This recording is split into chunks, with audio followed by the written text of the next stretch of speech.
마태복음 13장 47절부터 50절까지 넉 절입니다. 신약성경 22페이지 정도 있을 것 같습니다. 함께 읽겠습니다.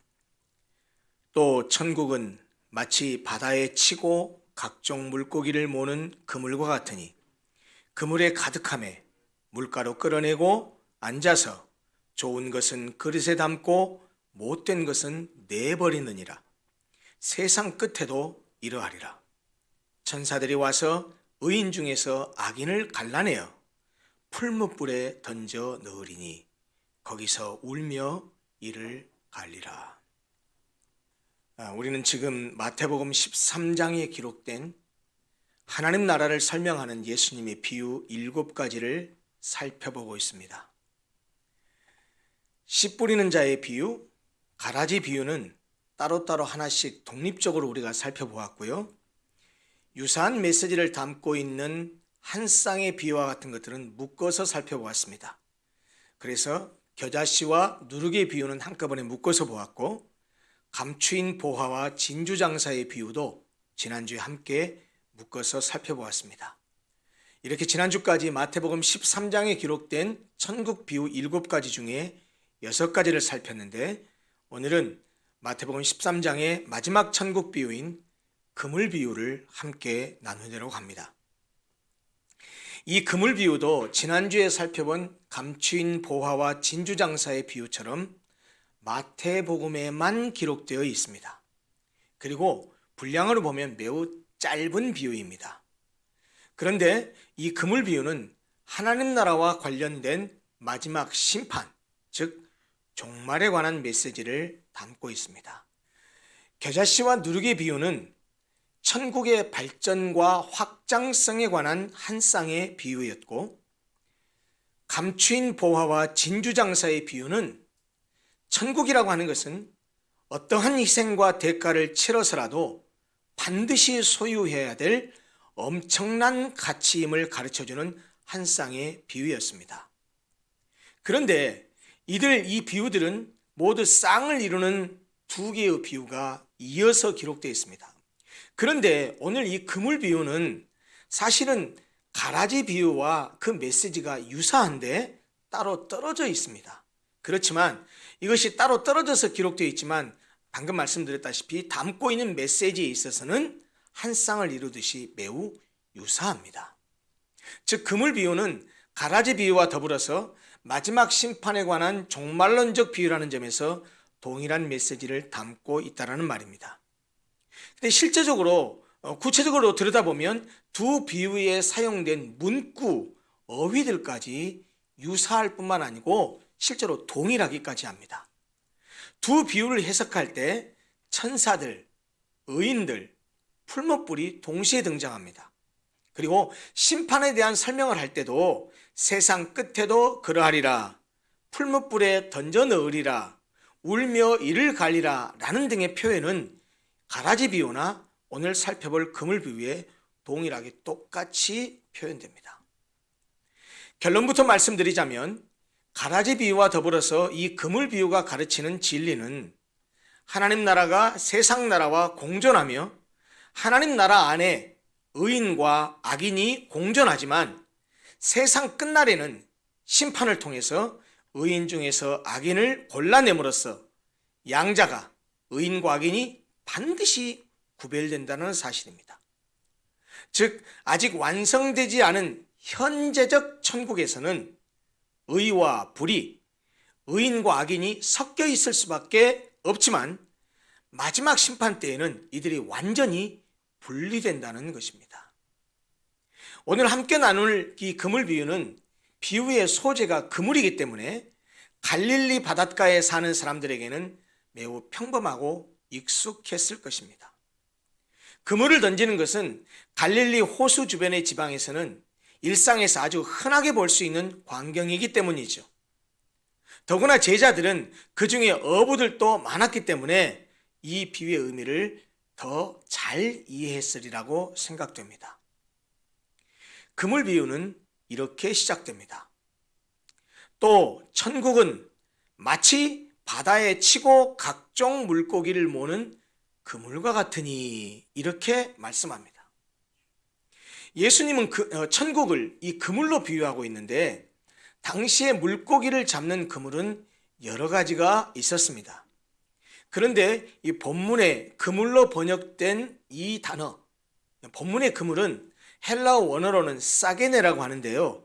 이 단어는 많은 그물 가운데 어떤 그물을 지칭하냐면 바다의 밑바닥으로 끌고 다니면서 물고기를 잡는 저인망이라고 보통 말하죠. 그런 그물을 가리키는 말입니다.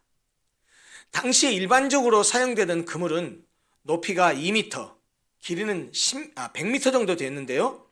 그물의 밑부분에는 납과 같은 무거운 것을 달아서 그물을 치면 그물이 밑으로 가라앉게 잠기게 되지만 그물 윗부분에는 코르크로 만든 부표가 있어서 그물을 바다에 던져도 다 가라앉지 않고 위로 뜹니다. 그래서 바다에 던져진 그물이 아랫부분은 밑으로 가라앉고 윗부분은 떠서 팽팽하게 늘어져서 물고기를 잡을 수 있도록 되어 있는 그물들이었습니다. 그래서 어부들은 이런 그물의 한쪽 끝을 해안에 고정하고 다른 한쪽 끝은 배를 타고 나가서 큰 반원을 그리면서 다시 해안으로 돌아와서 그물을 떠서 물고기를 잡기도 했고, 또는 두 대의 배가 각각 그물의 양 끝을 잡고 그물이 타원형의 곡선이 되도록 유지하면서 앞으로 나아가다가 두 배가 만나서 그물을 끌어올려서 물고기를 잡기도 했습니다. 그런데 본문의 그물 비유에서 상징하고 있는 것들이 있습니다. 이 본문의 그물 비유에서 바다는 세계 모든 나라를 상징합니다. 그리고 물고기를 모는 그물은 교회를 상징하고요. 그리고 물고기는 세계 모든 민족의 사람들을 상징합니다. 그래서 비유에서도 이 세계 모든 민족들을 상징하기 위해서 그랬는지 모르지만 각종 물고기라는 단어로 표현했습니다. 실제로 이 각종 물고기는 문자적으로 모든 종류라는 의미입니다. 그러니까 물고기만을 지칭하는 것이 아니고 물고기를 비롯해서 바닷속에 서식하는 모든 생물들을 가리킵니다. 물고기를 잡기 위해서 친 그물에 잡다한 모든 바다 생물이 걸려드는 것처럼 하나님 나라의 복음은 이스라엘 백성에게만 국한된 것이 아니라 인종, 성별, 이것을 다 초월해서 악인과 의인을 가리지 않고 모든 사람에게 전파될 것이고, 따라서 복음을 전하는 교회 안에도 이런저런 여러 다종다양의 각기 다른 종류의 사람들이 들어올 수 있음을 시사하고 있습니다. 결국 천국은 마치 바다에 치고 각종 물고기를 모는 그물과 같으니 라고 말한 이 47절 말씀은 하나님 나라의 현재성에 대한 표현임과 동시에 하나님 나라의 모형으로서의 지상교회의 현실, 그리고 한 걸음 더 나아가서는 교회가 가져야 될 사명을 동시에 보여주고 있습니다. 마치 바다에 치고 각종 물고기를 모아서 잡는 그물과 같이 하나님 나라에 응답하는 부름받은 공동체인 교회는 복음을 통해서 모든 사람을 불러 모아드린다라는 말이죠. 이것이 바로 교회의 사명이고 역할입니다. 하나님 나라의 모형인 지상교회는 바다에 그물을 치고 고기를 모으듯이 온갖 종류의 사람을 불러 모아야 합니다. 그물로 고기를 잡을 때에 물고기를 구별하여 잡지 않습니다. 일단 모든 물고기를 잡아드립니다. 그런 것처럼 교회도 사람을 불러 모을 때 돈 있는 사람, 많이 배운 사람, 지위가 높은 사람, 이렇게 따로 사람들을 구별해서 불러 모으지 않습니다. 어떤 사람이든지 교회 안으로 불러드립니다. 복음 안으로 불러드립니다. 이에 대해서 마태복음 22장에 예수님이 혼인잔치의 비유를 하고 있는데 그 비유에서도 이렇게 유사하게 말씀하셨습니다. 네 거리 길에 가서 사람을 만나는 대로 혼인잔치에 청하여 오라 한데 종들이 길에 나가서 악한 자나 선한 자나 만나는 대로 모두 데려오니 혼인잔치에 손님들이 가득한지라. 이렇게 해서 하나님 나라는 사실 바다에 치는 그물과 같이 사람을 구별하지 않고 불러 모읍니다. 바닷속에는 여러 가지 물고기가 자유롭게 헤엄치고 다니며 살고 있듯이 이 세상에도 각종 다종다양한 사람들이 살고 있습니다. 그물 안에 각종 물고기가 들어오듯이 교회도 마찬가지입니다. 교회 안에도 매우 다양한 사람들이 존재하죠. 본래 존재적으로 말하자면 교회는 거룩한 겁니다. 그리고 거룩해야 됩니다. 그러나 교회는 현실적으로 실제적으로 완전히 거룩하지는 못합니다. 교인은 거룩한 존재입니다. 또 거룩해야 됩니다. 그렇다고 해서 모든 교인이 거룩한 것은 아닙니다. 이것이 바로 하나님 나라의 현재성, 그리고 현재적 하나님 나라의 불완전성입니다. 여러분, 우리가 잘 알지만 출애굽할 때 이스라엘 백성들만 출애굽한 것이 아닙니다. 이스라엘 백성들 외에 함께 출애굽한 잡족들이 있었습니다. 특별히 애굽 사람들이 많이 포함되어 있었습니다. 그 대표적인 무리가 바로 고라의 무리입니다. 이 고라의 무리는 이스라엘 백성들 속에 섞여서 함께 가나안을 향해 가는 사람들이었습니다. 그러나 그들은 광야길을 가다가 조금만 어렵거나 고통스러운 일이 생기면 본색을 드러내서 모세를 원망하고 하나님을 원망하고 반란을 일으키기까지 했습니다. 이렇게 하나님의 은혜가 임하는 현실 속에서도 그 은혜를 은혜로 여기지 못하며 은혜를 헛되이 받거나 오히려 그 은혜를 욕되게 하는 악한 사람들도 있습니다. 교회 안에도 있습니다. 하나님 나라의 모형이라고 하는 지상교회가 이런 유한함을 가지고 있다는 것이죠.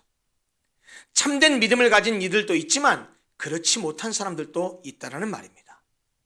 현재적인 하나님 나라에는, 즉 지상의 교회에는 의와 불의, 악인과 의인, 참된 믿음을 가진 사람과 믿음 있는 척하는 사람, 이런 사람들이 섞여 있을 수밖에 없다는 말입니다. 그러나 여러분, 이렇게 섞여 있는 상태가 영원히 지속되지는 않습니다. 48절을 보십시오. 그물에 가득함에 물가로 끌어내고 앉아서 좋은 것은 그릇에 담고 못된 것은 버리느니라. 종말의 심판을 상징하는 말씀이죠. 그물을 치고 고기를 모을 때에 고기가 채워지기 전까지 어부는 아무런 일을 하지 않습니다. 바다에 친 그물은 그대로 놓여 있고 이 그물에도 아무런 일이 일어나지 않습니다. 그렇기 때문에 그물 안에 모여 있는 물고기들도 유유히 헤엄치며 바다를 즐깁니다. 그러나 그 상태가 언제까지나 계속되지는 않지요.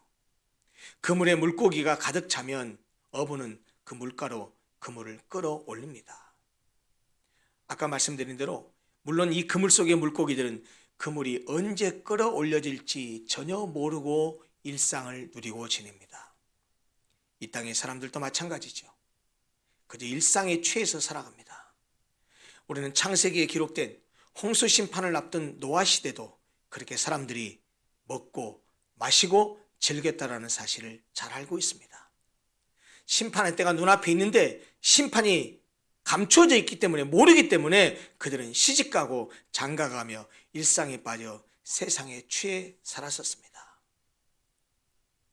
그런데 물가로 끌어올려진 물고기들은 일단 끌어올려지면 서로 다른 운명을 맞이하게 됩니다. 물고기에 대한 선별 작업이 이루어지기 때문이죠. 비유에서 물고기들을 좋은 것과 나쁜 것으로 나눈다고 했습니다. 좋다, 나쁘다, 좋다, 못되다, 이 표현은 좋은 것과 못된 것으로 나눈다고 하니까 마치 이것을 도덕적이고 윤리적인 가치 기준으로 구별하는 것처럼 생각할지 모르지만, 여기서 좋은 것으로 번역된 헬라어 타칼라라는 단어, 그리고 못된 것으로 번역된 헬라어 타사프라라는 단어는 그런 윤리적이고 도덕적인 기준을 말하는 것이 아닙니다. 이 좋은 것으로 번역된 헬라어는 뜻이 적합한 것들, 쓸모있는 것들이라는 의미고요. 못된 것으로 번역된 헬라어 단어의 원래의 뜻은 썩은 것들, 무가치한 것들이라는 의미입니다. 다시 말하면 여기서 말하는 좋은 것, 못된 것은 도덕적인 기준에 따른 구분이 아니라 사용 가치에 따른 구분이라는 말입니다. 그리고 이 비유가 종말론적 심판에 관한 그런 내용이라는 것을 염두에 두면, 그런 맥락에서 보면 좋은 것과 나쁜 것, 못된 것은 의인과 악인을 의미한다는 사실을 금방 알아챌 수 있습니다. 결국 그릇에 담길 좋은 것은 하나님 나라에 쓸모있는 의인을 가리키는 말이고, 내버림을 당한 못된 것은 도덕적인 차원의 악인이 아니라 하나님의 기대에 부응하지 못하고 하나님 나라에서 전혀 쓸모없는 사형가치적 차원에서의 악인을 말합니다. 예수님은 마태복음 25장에서 다른 종말에 관한 다른 비유를 하나 더 했는데요. 그게 달란트 비유입니다.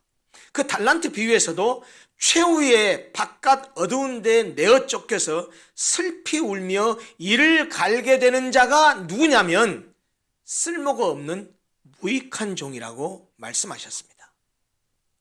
이렇게 그물 비유를 마치신 예수님은 세상 끝에도 이러하리라 라고 말씀하시면서 그 비유를 짤막하게 해석해 주셨습니다.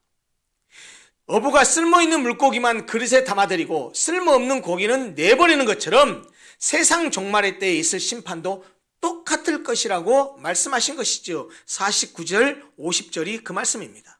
세상 끝에도 이러하리라. 천사들이 와서 의인 중에서 악인을 갈라내어 풀무불에 던져 넣으리니 거기서 울며 이를 갈리라. 그물 안에는 여러 종류의 물고기들이 있지만 물가로 끌어올린 후에는 그 안에 물고기들을 선별하듯이 교회 안에 여러 사람들이 있지만 종말의 때에는 그들이 분리되게 된다는 말입니다. 종말의 심판의 때에는 갈라내는 작업이 있다라는 것이지요. 이 49절에 쓰인 갈라내어라고 번역된 헬라어 동사는 분리하다, 떼어내다라는 뜻으로서 완전한 격리를 의미합니다. 그물 안에 있을 때까지만 해도, 좀 전까지만 해도 뒤엉켜 존재하고 있었던 악인들이 종말의 심판의 날에는 의인들로부터 완전히 분리돼서 의인과는 영원히 다른 운명에 던져지게 된다라는 그런 의미지요. 그래서 50절에서는 하나님 나라에 쓸모없는 악인들을 갈라내서 풀무불에 던져 넣는다고 하셨는데, 이것은 어부가 무가치하고 쓸모없는 물고기들을 인정사정 없이 던져버리는 것처럼 하나님께서도 최후 심판을 하는 종말이 되면 의가 결핍되어 있고 하나님 나라에 전혀 쓸모가 없는 악인들을 향하여 조금의 긍휼도 보이지 않으시고 영원히 타오르는 풀무불 속에 던져버리실 것이라는 그런 의미입니다. 사랑이신 하나님, 긍휼에 풍성하신 하나님께서 세상이 끝나기 전까지는 그 하나님의 자비와 긍휼과 사랑이 누구에게나 열려 있지만, 일단 세상이 끝나고 마지막 심판 때가 다다르면 악인을 향해서 그런 하나님의 사랑과 은혜와 자비가 결코 더 이상 열리지 않고 준엄한 심판만이 있을 것임을 말해줍니다.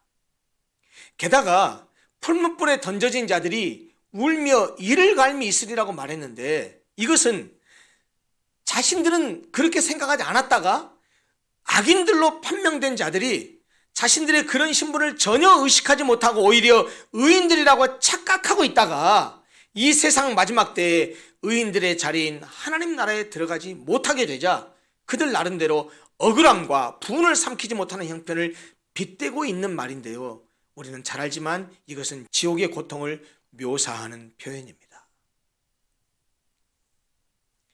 사실 이 그물 비유는 하나님 나라와 관련된 종말론적 심판에 관한 비유인 것이 사실이지만, 그 심판이 세상 사람들에 대한 심판을 말한다기보다는 교회 안의 심판을 말하고 있는 측면이 강합니다. 이 그물 비유는 당시의 제자들에게뿐만 아니라 오늘날 교회 안에 있는 우리에게 주시는 경고라는 말입니다. 여러분, 지금은 누구나, 그리고 아무나 교회당에 올 수 있습니다. 누구나 교회에 올 수 있고 누구나 믿을 수 있습니다. 누구나 아무나 교인이 될 수 있다는 말입니다. 그렇다고 교회에 속하고 교인이 되었다고 해서, 집사가 되고 권사가 되고 장로가 되고 목사가 되었다고 해서 누구나 천국에 들어가는 것은 아닙니다. 종말의 때 우리 주님으로부터 내가 너를 모른다 라는 말을 들을 사람도 있다라는 말입니다. 지금의 하나님 나라에는, 현재적인 하나님 나라에는 좋은 물고기와 못된 물고기가 함께 있습니다. 가라지 비유로 얘기하자면 곡식도 있고 가라지도 섞여 있습니다. 하나님의 뜻을 따르는 의로운 사람들과 겉으로는 그런 것처럼 보이지만 실제로는 그렇지 않은 사람들이 섞여 있다는 말입니다. 예수님을 따라다닌다고 해서 모두 하나님 나라의 백성인 것은 아닙니다. 우리는 잘 알지만 예수님의 12 제자 중에 가룟 유다도 섞여 있었습니다.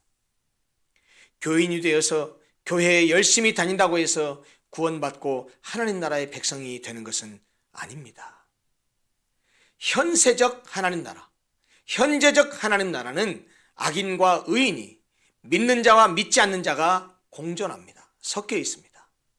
그물 안에 있다는 사실만으로, 교회 안에 있다는 사실만으로 영생으로 들어가는 입장권이 자동적으로 주어지지는 않습니다. 그러면 누가 어떻게 해야 구원을 받고 영생을 얻으며 하나님 나라에 들어갈 수 있을까요? 거듭나야 하나님 나라에 들어간다고 합니다. 다시 태어나야 한다는 말입니다. 다시 태어난다는 말이 무슨 말입니까? 니고데모가 얘기했던 것처럼 어머니 뱃속에 다시 들어갔다가 나오는 것을 얘기합니까? 아닙니다. 물과 성령으로 거듭나야 한다고 말했습니다. 세상을, 죄인을 사랑하신 하나님께서 하나밖에 없는 외아들 예수님을 보내셔서 그를 우리 대신 십자가에 못 박혀 죽게 하시고 십자가에 설리신 피로 우리의 모든 죄를 갚아주신 그 예수, 그 예수를 믿는 자는 누구든지 멸망하지 않고 영생을 얻게 하셨습니다. 이것이 바로 하나님께서 우리에게 주신 복음입니다. 바로 그 외아들 예수 그리스도를 믿는 것, 우리를 위해서 십자가에 대신 죽어주신 그 예수를 믿는 것, 그래서 우리의 옛사람을 벗어버리고 새사람으로 사는 것, 이기적이고 자기중심적인 삶의 가치에서 하나님 나라를 지향하고 주님 뜻대로 살고자 하는 패러다임으로 변화되는 것, 그래서 하나님의 말씀대로 살아가는 것, 그것이 바로 거듭남이요, 그런 사람이 하나님 나라의 백성이요, 그런 사람들만이 천국에 들어갈 수 있습니다. 그래서 예수님은 이렇게 말씀하셨죠. 마태복음 7장 21절입니다. 나더러 주여 주여 하는 자마다 다 천국에 들어갈 것이 아니요 다만 하늘에 계신 내 아버지의 뜻대로 행하는 자라야 들어가리라. 여러분, 옛날에 부흥사들이 그런 말 많이 했잖아요. 천국에 가면 세 가지에 놀란대잖아요. 첫째는 결코 천국에 올 수 없는 사람을 생각했던 사람이 천국에 와 있는 것에 놀란답니다. 두 번째는 반대죠. 반드시 천국에 와 있을 것이라고 생각했던 사람이 아무리 찾아봐도 천국이 없다는 거예요. 여러분, 예를 들어서 여러분들이 천국에 갔는데 윤병훈 목사를 아무리 눈 씻고 찾아봐도 없다고 한다면 여러분 놀라지 않겠어요? 세 번째, 나 같은 죄인이 천국에 와 있다는 사실이 놀란답니다. 여러분, 그런데 가만히 한번 생각해 보십시오. 천국에 가야만 이렇게 놀라겠습니까? 지옥에 가도 똑같이 놀랄 것 같아요. 놀래더라도 천국에서 놀래야 하지 않겠습니까? 그런 점에서 그물 안에 고기들일수록, 교회 안에 있는 그리스도인들일수록, 교회 안에 있는 교인들이라고 하는 사람들일수록 내가 바로 정말 하나님 나라에 들어갈 수 있는 그런 거듭난 사람인지, 내가 그런 믿음을 가지고 있는지 더 심각하게 고민하고 깨어 있어야 됩니다. 자기를 돌아봐야 됩니다. 내가 예수를 믿는다고는 하지만 아직도 하나님 나라를 위해서 살기보다는 이 땅의 부귀와 영화와 권세에만 관심을 가지고 살고 있지는 않는지, 하나님께 은혜 달라고 복 달라고 맨날 기도는 하지만 하나님께 드리는 것에는 인색하지 않는지, 이 땅에는 관심이 있지만 하나님 나라는 전혀 관심을 가지지 않고 살고 있지는 않는지, 예수 그리스도를 따르는 삶과는 상관없이 정말로 무사태평한 안일한 신앙생활을 하고 형식적인 신앙생활을 하고 있지는 않은지 돌아봐야 한다는 말입니다. 우리가 빌립보서를 얼마 전에 살펴보았지만 빌립보서에 있는 말씀처럼 두렵고 떨리는 마음으로 우리 구원을 이루어 가야 한다는 말입니다. 사랑하는 성도 여러분, 오늘 본문의 비유에 등장한 이 그물, 각종 물고기를 몰아서 잡기 위해서 쳐놨던 이 그물은 모든 사람에게 베푸신 하나님의 은혜의 그물입니다. 그 은혜의 그물 안에 들어온 것 자체가 너무 감사한 것입니다. 그러나 마지막 때에는 그것이, 그 은혜의 그물이 심판의 그물이 됩니다. 우리가 그것이 언제일지는 모르지만 우리의 실체를 그대로 드러낼 수밖에 없는 때가 반드시 옵니다. 심판의 날이 반드시 우리에게 주어졌다는 사실이에요. 그런데 여러분, 그때에 예수 믿는다고 생각했던 사람들 중에 어떤 사람도, 지금 이 자리에서 예배를 드리고 있는, 온라인으로 예배를 드리고 있는, 이 영상을 보고 있는 어떤 사람도 버려지는 고기가 되어서는 안 될 것 아니겠습니까? 그때 누구도 의인 중에서 갈라내져서 버림받았어서는 안 될 거 아니겠습니까? 그때 누구도 풀물불 속에 던져져서는 안 된다는 말이에요. 우리가 아직 기회가 남아있을 때, 그 정하신 시간이 닥치기 전에 하나님의 사람으로 온전히 세워져서 주께서 언제 이 그물을 잡아당기시더라도 좋은 것을 원하시는 주님 앞에서 모두가 그릇에 담겨지는 좋은 고기가 되기를 간절히 바랍니다. 하나님 앞에 합당한 그런 쓰임받는 고기들, 그런 좋은 고기들이 되셔서 하나님을 기쁘시게 하는 우리 모든 성도들 되시기를 간절히 소원합니다. 기도하겠습니다.